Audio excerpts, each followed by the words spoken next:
Hello, welcome back to this episode of Couples HQ, being Couples Headquarters Daily, and bringing you every day a 5-minute tip, mainly positive, but some of them are just little awarenesses to notice where you're getting stuck and what you can do instead. So this one today, I'm talking about something fairly obvious. We all tend to talk and say, you're so sensitive, you're so reactive, you're reacting. But what gets missed is there is an option. We don't have to react. And the reason people react is because often they don't know there's an option, and they don't know that means therefore there's another way that will still get a very good outcome for both of you. And as it gets the good outcome, then you will feel better about it and you'll be less reactive next time round or in the future. So the reactivity is the problem, and how to calm that down so that we do something else instead, which we also hear quite a lot about. But that is respond instead. I know. So how do we respond when we're revved up emotionally? How do we settle that down if we feel hurt, criticised, corrected? You know, what has to shift for us to not bite back, snap back, not storm out and walk away? What has to happen? Well, firstly, there are two of you there, and if you're both being very mindful about not criticising, not doing the whole disapproval thing, or if it's sliding through, it might be minimal, and you can quickly think, what can I say instead? Well, we say something positive is what we do. Reactivity will bring negativity every time. Something's going to be a retort, a reply. It's going to be a snapback. We don't like it. We're not thinking, I want a nice outcome out of this. So instead, we react. Emotional rev, bite back. Now, if we're going to respond instead of that feeling, you go, okay then.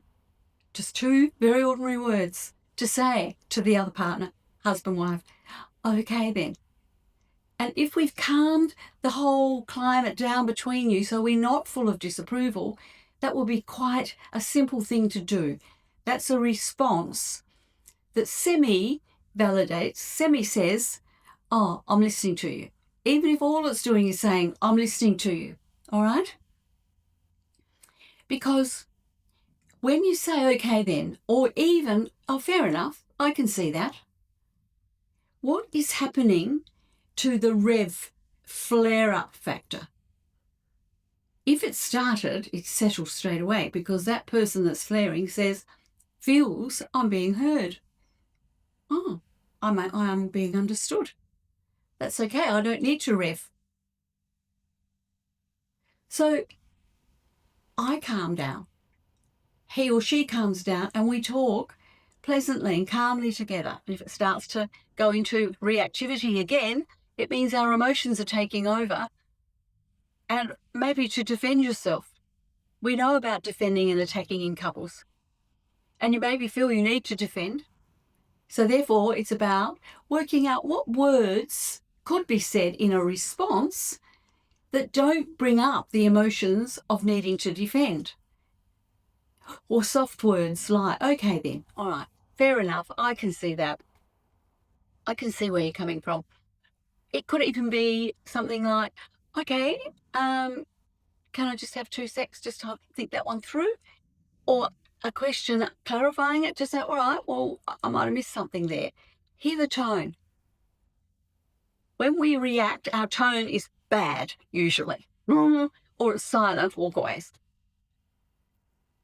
If we're responding, we speak in a loving, kind voice with a softer tone.